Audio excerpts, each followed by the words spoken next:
Pul borç vermenin 10 qızıl qaydası. Qayda 1. İtirməyə hazır olmadığın pulu borç vermə.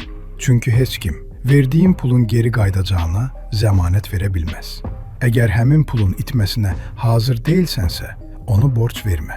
Yaxınlara verilən borc çox vaxt borcdan çox, qayıtmasa bağışlamağa hazır olmaq deməkdir.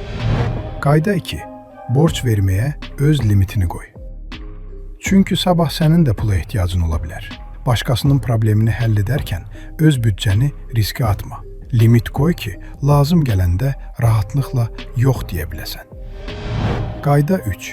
Köhnə borc bağlanmadan yeni borc vermə.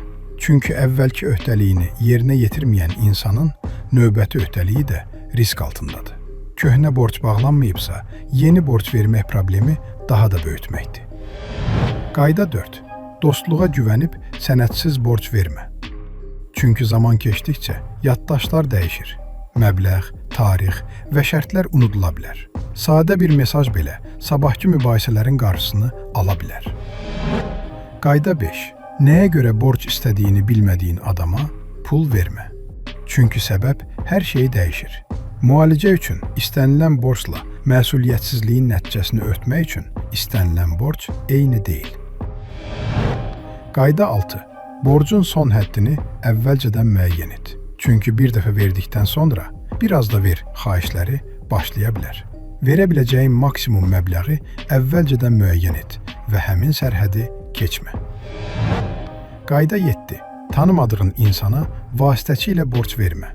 Çünki filankəs sənin adını verdi cümləsi etibarlılıq zəmanəti deyil. Tanımadığın insana verilən borc həmişə əlavə risk daşıyır. Qayda 8. Pulunu istəməyə utanma.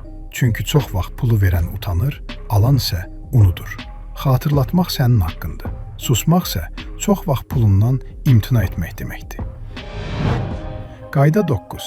Borc aldıqdan sonra dəyişən insana yenidən borc vermə. Çünki pul münasibətlərin güzgüsüdür. Borc aldıqdan sonra səndən uzaqlaşan insan sənə yox, sənin puluna dəyər verir. Belə insanlardan uzaq olmaq bəzən pulu geri almaqdan daha qiymətlidir. Qayda 10. Yada da, qohuma da, dosta da eyni qaydanı tətbiq et. Çünki ən böyük itkilər çox vaxt ən yaxın insanlardan gəlir. Yaxın adama borc vermək riskləri azaltmır, sadəcə yox deməyi çətinləşdirir. Bəs sizcə, borc verməyin daha hansı qızıl qaydaları var? Şərhlərdə yazın.